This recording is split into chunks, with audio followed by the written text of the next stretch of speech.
This isn't for the faint of heart. This isn't for those looking for a gentle pat on the back and a there, it'll all be okay.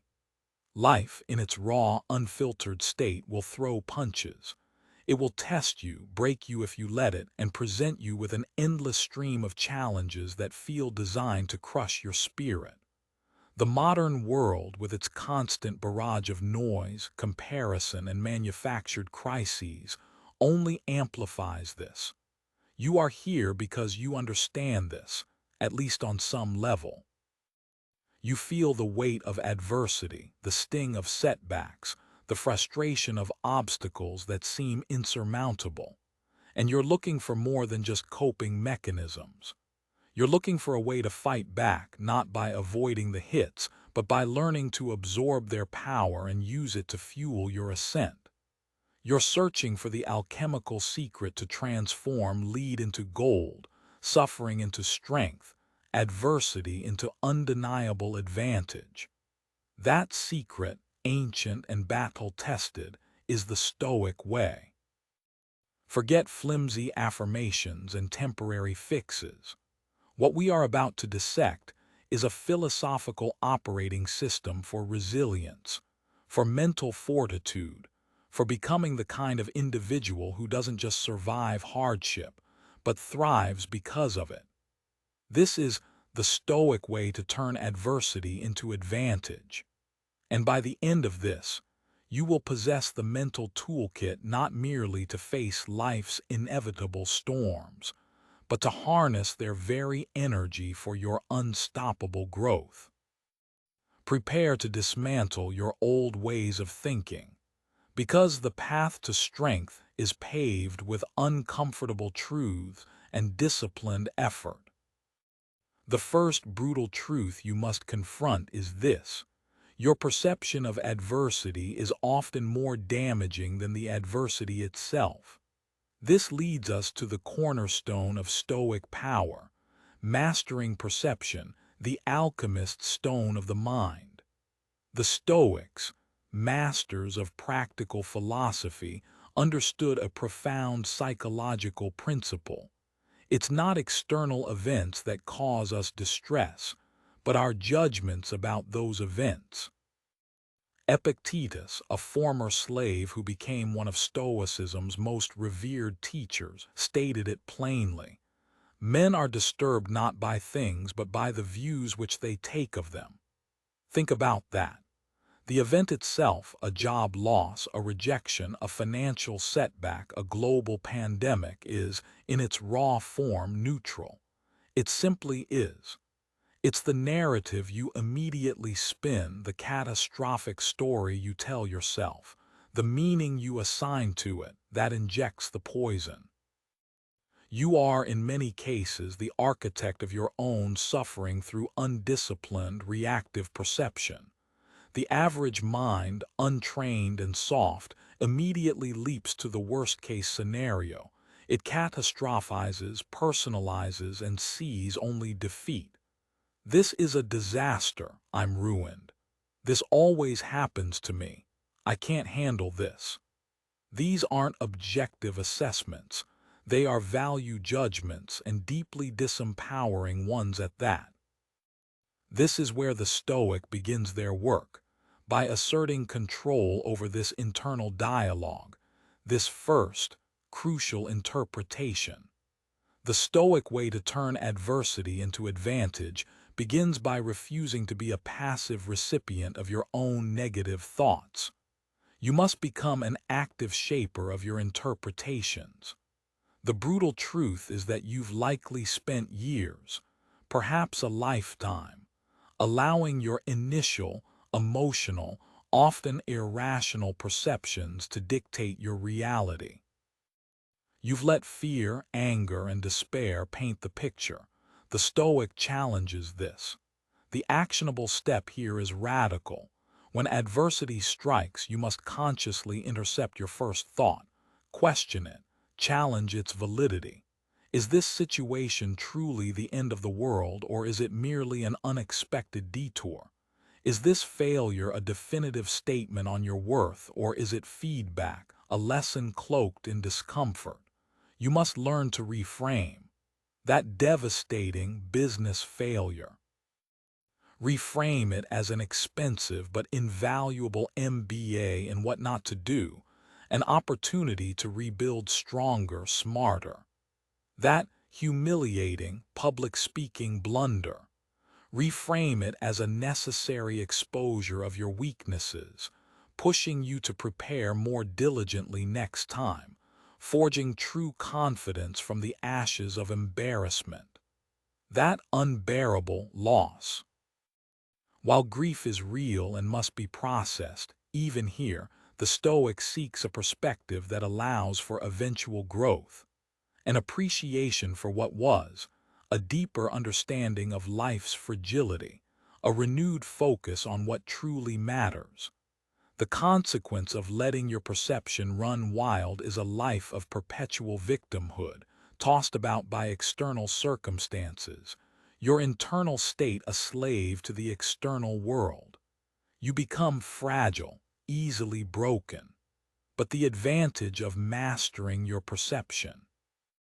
You reclaim your power. You become the alchemist who can take the lead of a negative event and begin the process of transmuting it into the gold of wisdom, resilience, and opportunity. You start to see challenges not as threats, but as invitations to grow, to learn, to prove your mettle. This is not about denying reality or engaging in toxic positivity. It's about choosing the most empowering, constructive interpretation available. It's about understanding that between stimulus and response, there is a space, and in that space lies your power to choose your response. Master that space, and you begin to master adversity. Once you begin to tame your perceptions, the next critical Stoic principle for turning adversity into advantage is the unwavering application of the unshakable fortress, the dichotomy of control. This is perhaps the most practical and immediately impactful tool in the entire Stoic arsenal. Epictetus, again, lays it out with brutal clarity. Some things are within our power, while others are not. Within our power are opinion, motivation, desire, aversion, and in a word, whatever is of our own doing. Not within our power are our body, our property, reputation, office, and in a word, whatever is not of our own doing. The brutal truth here is that the vast majority of human anxiety, frustration, and wasted energy stems from a fundamental misunderstanding or outright refusal to accept this distinction. We rage against the weather, bemoan other people's actions, curse our luck, and try to force outcomes that are simply not ours to command. Adversity, by its very nature, often involves a significant component of things outside our direct control. You don't control the economy, the actions of a reckless driver, the diagnosis from a doctor, or the opinion someone else forms of you. To spend your precious mental and emotional energy trying to will these things to be different is not just futile. It's a recipe for chronic misery and powerlessness. The Stoic way commands a radical shift in focus. When adversity strikes, your first diagnostic question after managing your initial perception must be, in this situation, what is truly within my control and what is not? You need to be ruthlessly honest here.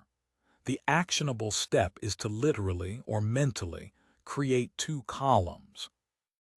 In one, list every aspect of the adverse situation you genuinely cannot control. In the other, list what you can control. Your thoughts, your judgments, your decisions, your effort, your actions, your reactions, your integrity, your kindness, your discipline, your will. Once this distinction is clear, you then make a conscious, disciplined choice to pour 100% of your energy and focus into the can control column and to practice a radical acceptance of what's in the cannot control column. Consider a significant financial loss due to a market crash. You cannot control the market. You cannot retroactively change your investment decisions. Wasting energy on if-onlys or raging at economic forces is a drain. What can you control? Your response. You can control your efforts to find new income streams, your willingness to learn from the mistake, your discipline in cutting unnecessary expenses, your attitude in facing the hardship. You can control whether you descend into despair or rise to the challenge of rebuilding. A health crisis. You may not control the progression of an illness, but you control your adherence to medical advice, your efforts to maintain a healthy lifestyle where possible, your mental attitude, how you treat your loved ones during this time, your courage in facing the unknown. The advantage of diligently applying the dichotomy of control is immense. Firstly, it brings an incredible sense of peace. You stop fighting unwinnable battles. Secondly, it conserves and directs your energy. Instead of scattering your forces, you concentrate them where they can have maximum impact. You become more effective, more resourceful. You build an inner citadel, an unshakable fortress within your mind because your well-being is no longer hostage to external events. It's anchored in your own choices, your own character. This doesn't mean passivity. It means wise action. You accept reality as it is, not as you wish it to be, and then you act with full force within the sphere of your control. This is the essence of Stoic strength in the face of adversity, a calm mind, focused effort, and an unyielding commitment to your own agency where it truly counts. Ignore this, and you remain a ship without a rudder, tossed by every wave. Embrace it, and you become the captain of your soul, navigating the storm with clarity and purpose. With perception managed and focus narrowed to what you can control, the Stoic path to transmuting adversity takes an even more profound turn with the principle of amor fati, embracing the fire, forging the steel. This Latin phrase, popularized by Nietzsche but deeply resonant with Stoic thought, translates to love of fate. It's not mere acceptance, not grudging tolerance of what life throws at you. It is an active, affirmative embrace of your destiny, in its entirety, the good, the bad, the ugly, the painful. It's looking at the very adversity that seeks to break you and saying, yes, this too. This is part of my path, and I will not only endure it, I will love it for what it can make of me. This is perhaps the most challenging Stoic concept, yet it holds the key to an almost superhuman level of resilience and even joy amidst suffering. The brutal truth that amor fati confronts is our deep-seated human tendency to wish things were different. If only this hadn't happened. Why me? This isn't fair.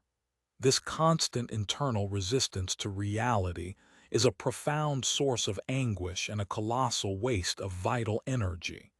You are essentially arguing with existence, a battle you will never win.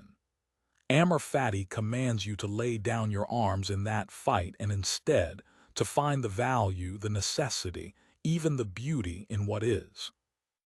The actionable step here requires a courageous shift in mindset.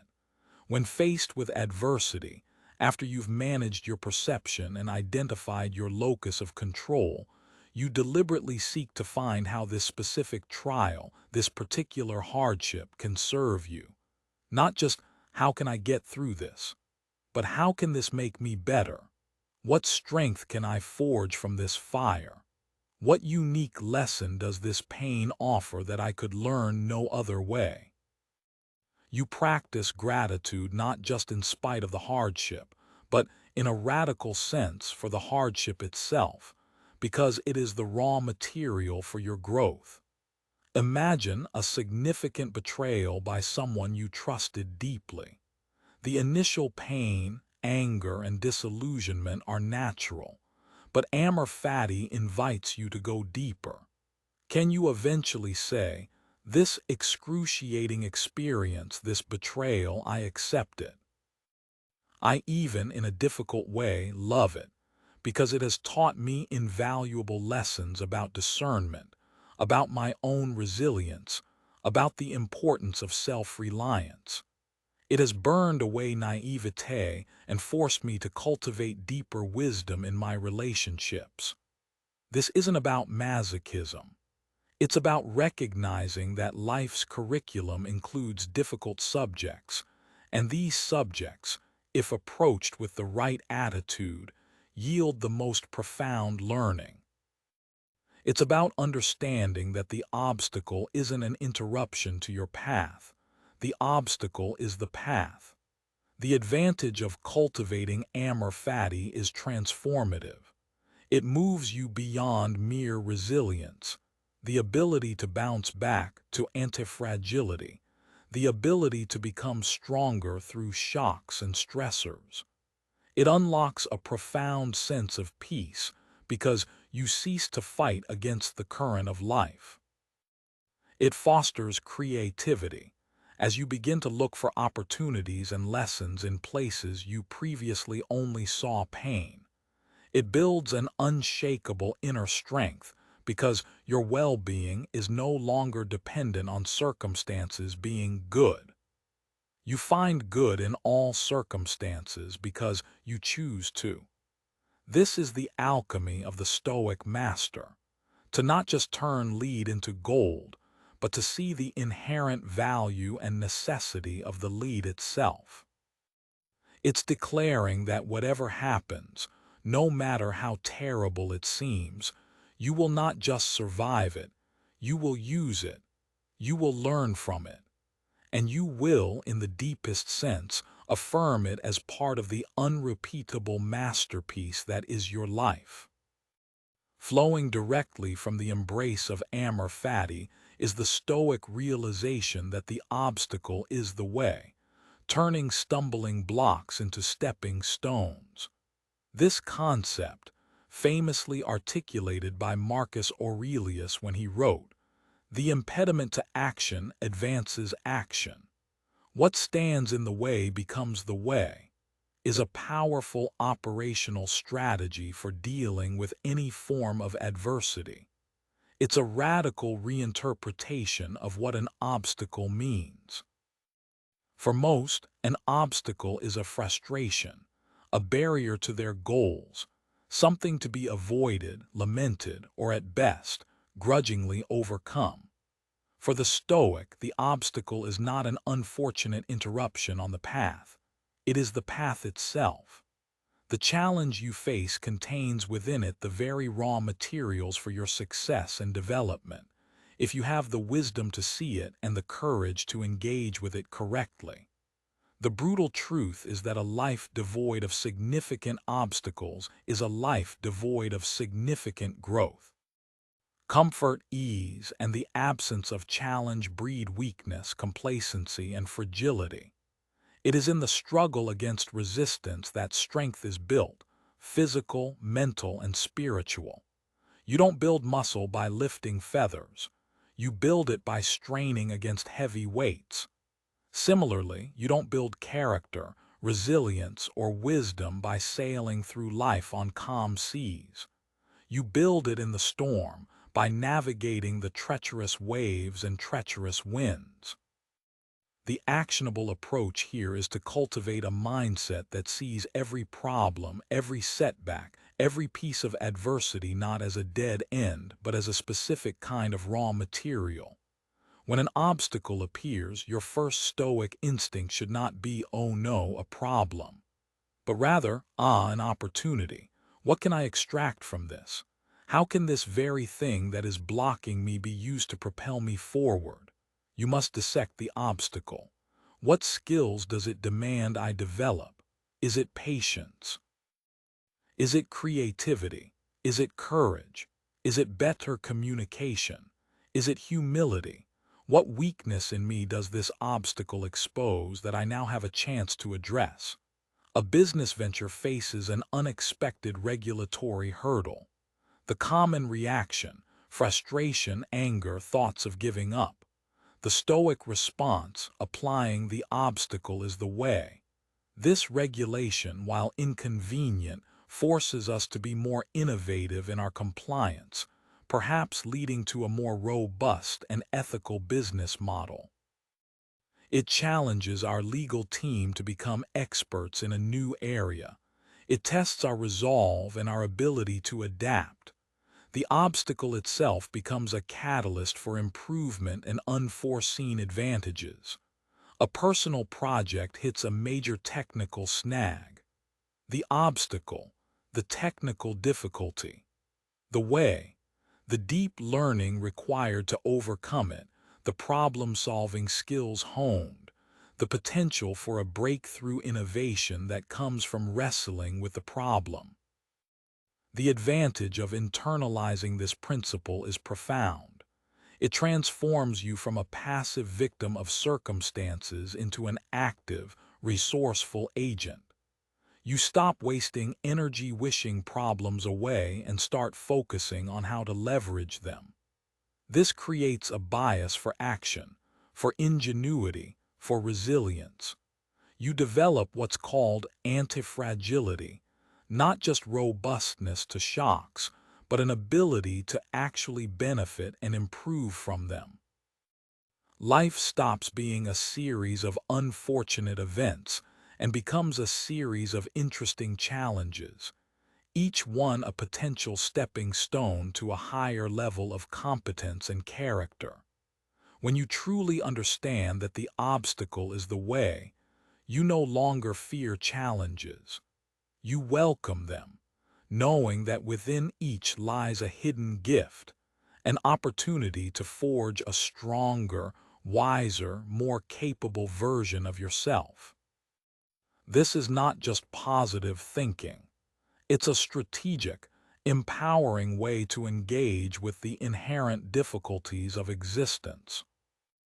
To further steel yourself against the inevitable blows of fate and to ensure you're prepared to find the advantage within adversity, the Stoics employed a powerful, counterintuitive practice: premeditatio malorum, rehearsing for hell to walk through it unscathed. This Latin term translates to the premeditation of evils or negative visualization. It's the deliberate, conscious contemplation of things that could go wrong, of potential misfortunes, losses, and hardships. This might sound morbid or like an invitation to anxiety, but for the Stoics, it was a vital tool for building psychological resilience and ensuring a calm, rational response when adversity actually struck. Seneca, a prominent Stoic philosopher, advised, "He robs present ills of their power who has perceived their coming beforehand." And further, what is quite unlooked for is more crushing in its effect, and unexpectedness adds to the weight of a disaster. The brutal truth here is that naive, unthinking optimism, the kind that simply assumes everything will always go well, leaves you incredibly vulnerable and fragile. When reality inevitably deviates from your rosy expectations, you're more likely to be shattered, to panic, to make poor decisions. Hope is not a strategy. Preparation is. Premeditatio malorum is not about dwelling in fear or succumbing to pessimism. It's a form of mental armor. It's about stripping potential misfortunes of their shock value. The actionable practice involves regularly setting aside time to calmly and rationally consider potential setbacks. What if you lost your job? What if you faced a serious health issue? What if a key relationship ended? What if you failed at an important endeavor? The exercise isn't to wallow in these possibilities. Instead, for each scenario you ask, how would I cope? What inner resources would I draw upon? What stoic virtues, courage, wisdom, justice, temperance, would this situation demand of me? What practical steps could I take to mitigate the damage or navigate the challenge? What aspects would still be within my control? By mentally rehearsing your response to potential adversities, you achieve several critical advantages. First, you reduce fear and anxiety about the future. Things are often scarier in the abstract, unexamined darkness of our imagination. Bringing them into the light of conscious thought and planning a reasoned response diminishes their emotional power. Second, you build resilience. When a misfortune you've contemplated actually occurs, it feels less like a shocking catastrophe and more like a scenario you've already, in some sense, encountered and prepared for. The shock is lessened. Your mind remains clearer. Third, it can spur preventative action. Contemplating the potential loss of health might motivate you to improve your diet and exercise. Considering financial hardship might lead you to build an emergency fund or develop new skills. Fourth, and perhaps most importantly for turning adversity into advantage, it helps you appreciate what you currently have. By contemplating loss, you heighten your gratitude for your present blessings, your health, your relationships, your job, however imperfect they may be. Seneca suggested we should rehearse them in our minds: exile, torture, war, shipwreck. All the terms of our human lot should be before our eyes, not to invite them, but to be unsurprised and steadfast if they arrive. So when actual adversity strikes, you're not caught flat-footed. You're not paralyzed by shock. You've, in a sense, been there mentally. You can more quickly move past the initial emotional turmoil and into a state of calm, rational problem-solving, ready to apply the other Stoic principles to find the advantage hidden within the challenge. This practice isn't about being negative. It's about being prepared, realistic, and ultimately, far more robust in the face of life's inevitable trials. At the heart of the Stoic capacity to transform adversity into advantage lies a radical redefinition of what constitutes good and bad. This is encapsulated in the principle, virtue as the sole good, finding profit in pain. For the Stoics, external things like health, wealth, reputation, pleasure, and even life itself are not intrinsically good or bad. They are indifferents. They can be used well or poorly, but they do not in themselves determine your happiness or fulfillment, eudaimonia. The only true good, the only thing of ultimate value is virtue, wisdom, justice, courage, and temperance. And correspondingly, the only true evil is vice, the corruption of your character. This is a revolutionary idea, especially in a modern world obsessed with external achievements and material possessions. The brutal truth is that by tethering your sense of well-being to externals, things largely outside your complete control, you are setting yourself up for a life of anxiety, frustration, and disappointment. When these externals are threatened or lost, as they inevitably will be by adversity, your world collapses. The Stoic insight is that adversity, far from being an absolute evil, is actually a prime opportunity, a testing ground, for the cultivation and expression of virtue. This is where the profit in pain comes from. Every difficult situation, every setback, every loss becomes a chance to exercise and strengthen your character. This is the ultimate advantage. You can rest from misfortune. The actionable step here is a profound shift in your value system. When faced with adversity, instead of immediately asking, "How can I make this pain go away?" or "How can I restore my comfort wealth status?" the Stoic asks, "What virtue does this situation call for me to practice right now? How can I respond to this challenge with wisdom, clear judgment, good decisions, with justice, fairness, integrity, treating others rightly, with courage, facing fear, enduring pain, standing for what's right, with temperance, moderation, self-control, avoiding excess?" Imagine facing unfair public criticism or slander. The common reaction is anger, defensiveness, a desire for revenge, obsession over damaged reputation. The Stoic, viewing virtue as the sole good, sees an opportunity to practice temperance, not lashing out in uncontrolled rage, an opportunity for justice, calmly assessing if there's any truth to the criticism, and if not, responding with reasoned facts, not vitriol. An opportunity for courage, enduring the discomfort without letting it destroy your inner peace or derail your important work. The advantage gained isn't necessarily the restoration of your reputation, which is an external and indifferent. The true advantage is the strengthening of your character, the affirmation of your commitment to living virtuously even under duress. This is the source of an unshakable inner peace, a fulfillment that cannot be touched by external events. If your business fails, the Stoic sees not just financial loss, but an opportunity to practice courage in starting over, wisdom in learning from mistakes, and justice in how you treat employees or creditors.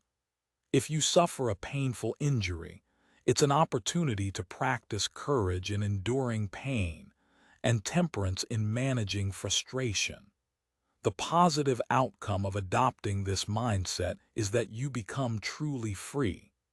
Your happiness is no longer a fragile thing dependent on the whims of fortune.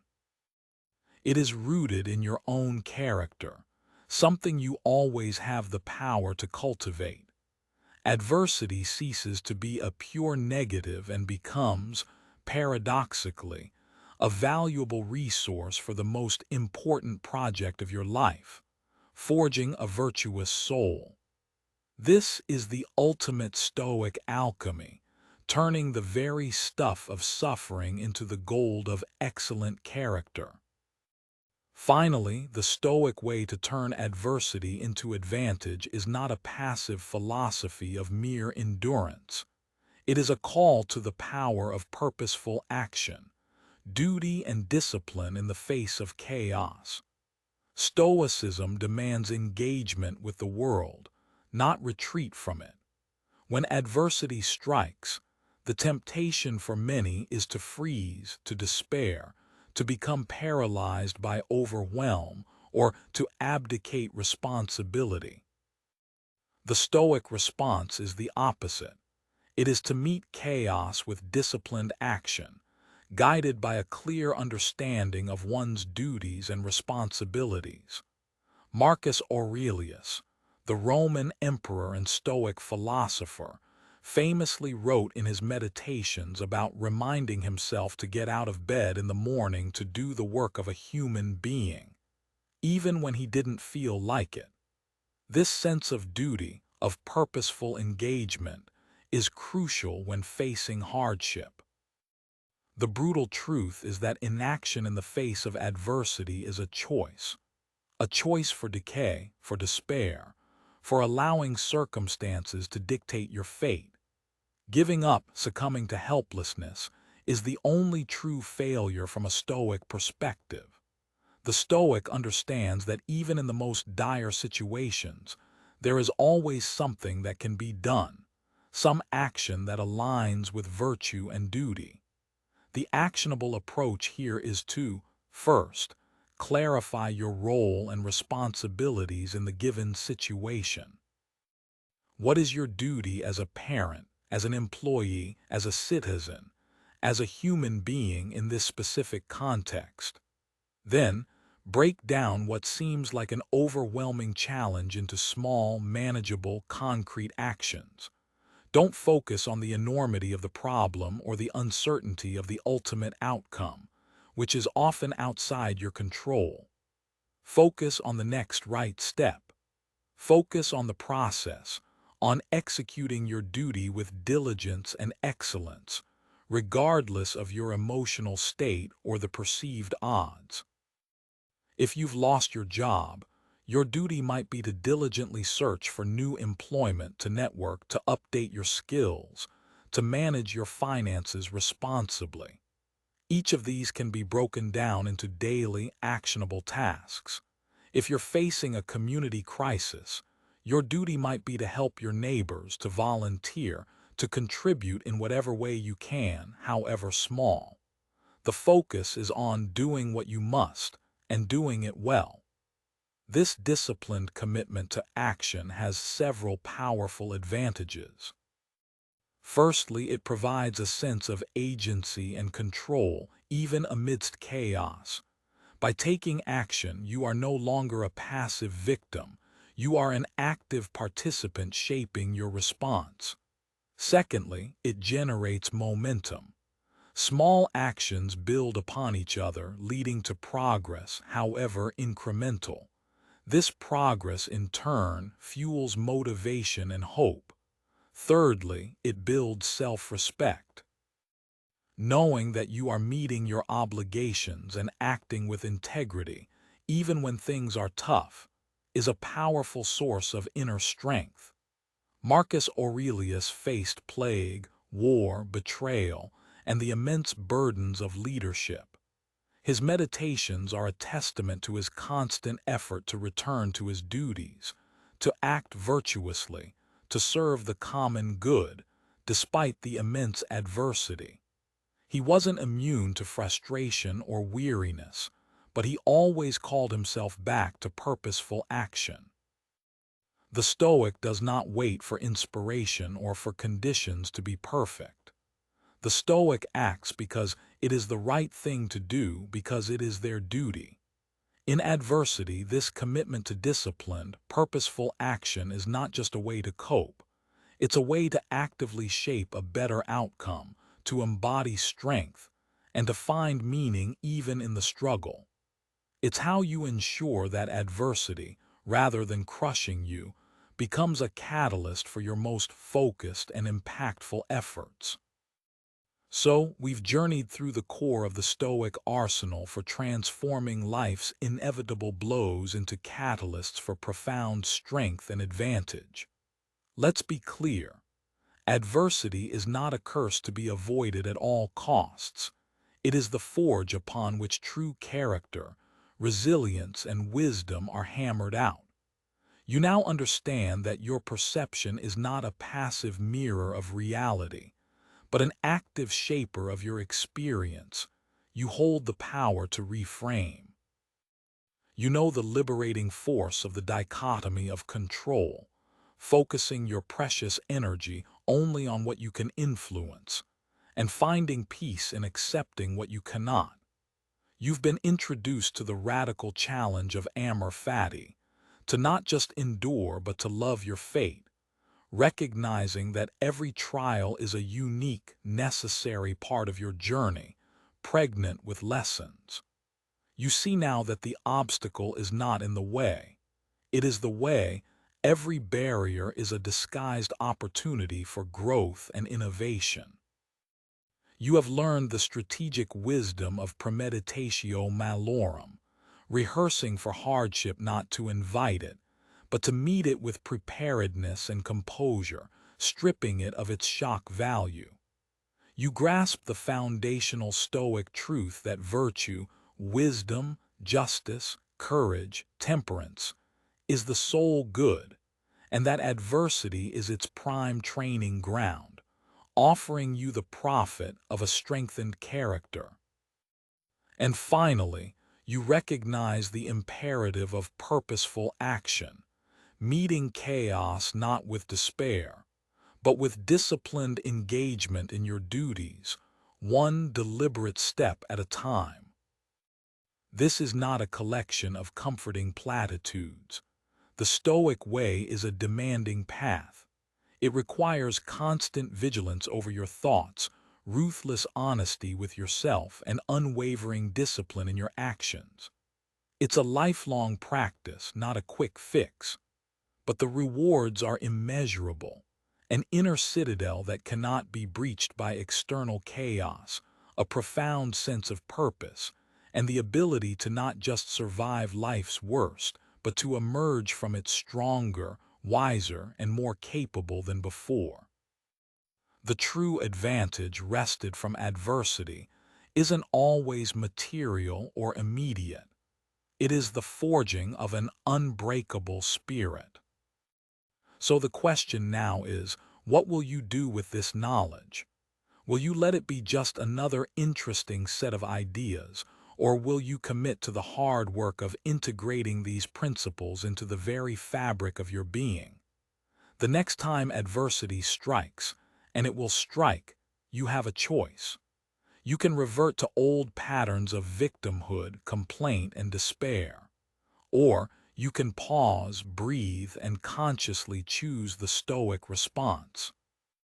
You can choose to master your perception, to focus on your locus of control, to embrace your fate, to see the obstacle as the way, to draw upon your mental rehearsals, to act with virtue, and to engage with purposeful action. Your call to action is this: do not wait for the next crisis to begin your training. Start today.